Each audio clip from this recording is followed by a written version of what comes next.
Chapter 13. A Spy. Still clutching her paddle, Nancy started to swim for land. I'm sure I couldn't rescue the canoe.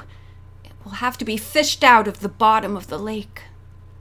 As Nancy neared shore, she began to wonder whether someone was waiting in ambush. There was no doubt in her mind that the canoe had been sabotaged. It had been all right when Henry Winch left it. Could it be the work of the Driscoll brothers, she asked herself, and clutched the paddle tighter. If anybody tries to waylay me, I'll use this as a weapon.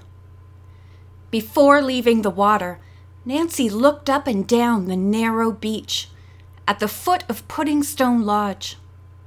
There was no one in sight, and finally she stood up and waded ashore. A chill breeze struck her, and she began to shiver. Great, Nancy said to herself. Whoever my enemies are, they're tricky. It never occurred to me that anyone would tamper with the canoe. Partly to keep from being seen, and partly to keep out of the wind, Nancy went up to the path that led through the woods and headed for the cottage. If I weren't so uncomfortable and didn't have so much on my mind, Nancy thought, I could really enjoy this gorgeous moonlight and scenery. Suddenly, as she rounded a bend in the path, she saw a girl ahead. "Cecily!" she cried out. Instead of answering, the young woman fled up the hill among the trees. Nancy knew now that she was not Cecily, but the other red-haired girl. "Please wait! I want to talk to you!" she called. "I'm not going to harm you." The fleeing girl paid no attention.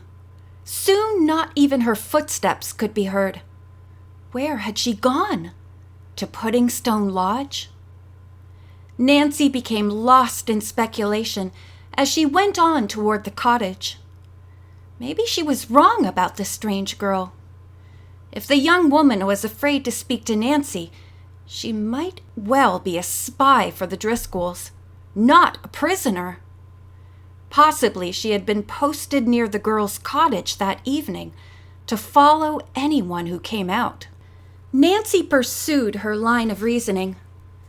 As soon as I set off in the canoe, she could have run along the path to see what happened to me.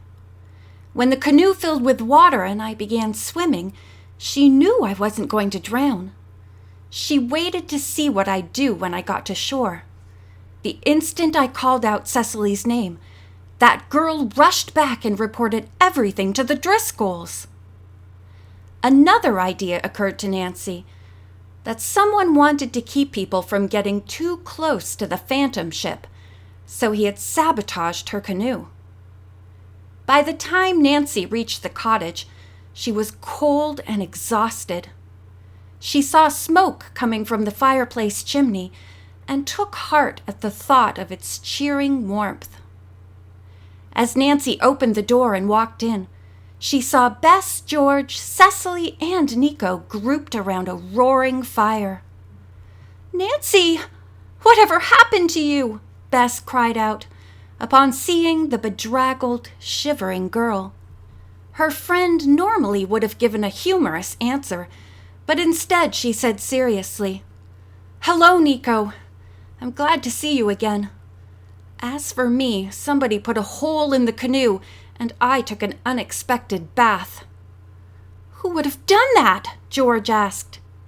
"Oh, don't tell us now, Nancy. Get yourself into a hot bath, pronto." Nancy was glad to obey. Later, while she was dressing, Bess and George came into her room. They had decided to retire and leave Cecily and Nico alone to talk over their problems. "Nancy," said George, "we were just about to send a search party out for you. Now give us the details." When Nancy finished her story, the cousins shook their heads ruefully. Bess said, "This mystery gets more dangerous all the time for you, Nancy. And here you are worrying about losing the canoe. It's just lucky you weren't drowned. I honestly don't think your father or Mrs. Gruen would want you to take such chances." The young sleuth smiled. "But I never know when I'm going to have to take chances," she countered. "I just know that any time I undertake a case, I'm apt to run into some kind of a trap." "I suppose you're right," Bess conceded. "But I'm going to do my best to keep you out of any traps from here in." "Thanks, Bess," Nancy said with an affectionate look at her friend. "And now, about that other red-haired girl.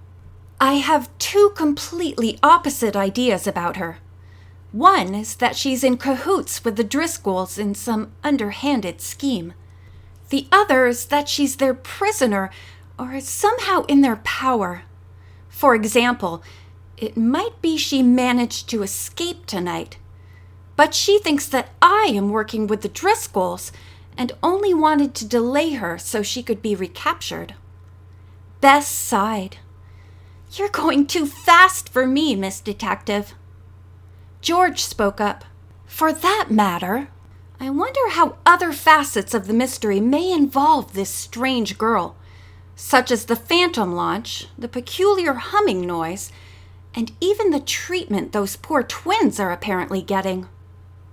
Bess shook her head. "I can't tax my brain any more tonight. Say, I'm starved. How about the three of us transferring to the kitchen for a midnight snack?" Nancy chuckled. "To tell the truth, I think a little food would completely revive me. I've worked up an appetite by my long swim and hike." Bess, the culinary expert, was out of the door by this time and heading for the little kitchen. The others followed. "Well, what shall it be?" Bess held up a spoon and struck a chef-like pose. "Hot tomato soup," said Nancy, "with cream in it." "Sounds good," said George. "I'll make some toast to go with it." "Anybody want a hamburger?" Bess giggled. "I'm going to make one for myself." Suddenly, Nancy felt ravenous and said she would have one too. "Make it 3. George grinned. In a few moments, Bess had the burgers sizzling in a pan. Bess had just flipped them over when there came a tremendous crash from the living room. End of chapter 13.